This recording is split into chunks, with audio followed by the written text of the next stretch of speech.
Hello, good evening বন্ধুরা। দেখুন, এটা এটা না, এটা হচ্ছে ভাজা কাজু। এটা খোলা মানে খোসা সমেত ভাজতে হয়। এটা আমার শ্বশুরবাড়ির মানে আমাদের শ্বশুরবাড়িতে অনেক কাজু গাছ আছে, তো সেখান থেকে আমার শাশুড়ি মা এরকমভাবে খোসা সমেত ভেজে পাঠিয়েছে। আমি আপনাদেরকে ভেঙে দেখাচ্ছি, খেতে খুব সুন্দর হয়। দেখুন, এইভাবে এইভাবে না ভাঙতে হয়, আমাকে আমার হাজবেন্ড শিখিয়েছে। আমি আপনাদেরকে ভেঙে দেখাচ্ছি। খেতে না সত্যি বলছি খুব সুন্দর লাগে।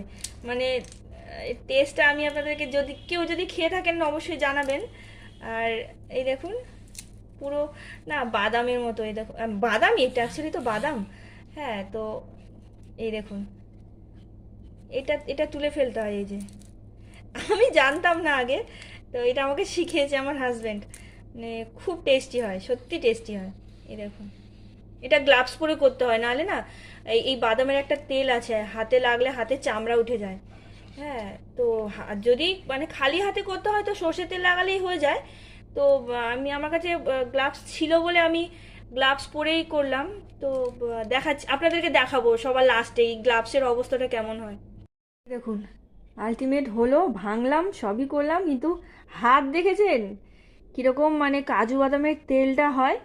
পুরো গ্লাভস পরা আছে বলে এরকম মনে হচ্ছে, কিন্তু খালি হাতে মানে এত বাজে এই তেলটা, পুরো চামড়া উঠে যায় একদম।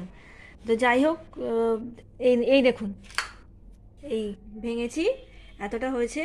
খুব ভালো খেতে হয় সত্যি, এত সুন্দর লাগে এটা খেতে। চিনে বাদামের মতো, যেরকম চিনে বাদাম খোসা সমেত ভেজে বিক্রি হয় দোকানে, সেই রকম সেই রকম একদম খেতে লাগে। যাই হোক, একদিন আপনাদেরকে দেখাবো আপনাদের আমার শ্বশুরবাড়ির কাজু বাদাম গাছ, কেমন মানে কতগুলো আছে, কতটা বাগান, কি কি আছে সেখানে সবই দেখাবো। হ্যাঁ, তো ঠিক আছে, চলুন। কাজু বাদাম তো ছাড়ালাম, কিন্তু ওটা দিয়ে তো আর রাতের ডিনার হবে না। চলুন রাতের ডিনারে কি বানিয়েছি দেখে নিই। ভাত, এখানে আছে পটল ভাজা আর বেগুন ভাজা। এখানে আছে লাল লাল হাঁসের ডিমের কষা। এখানে আছে মাছের ঝোল।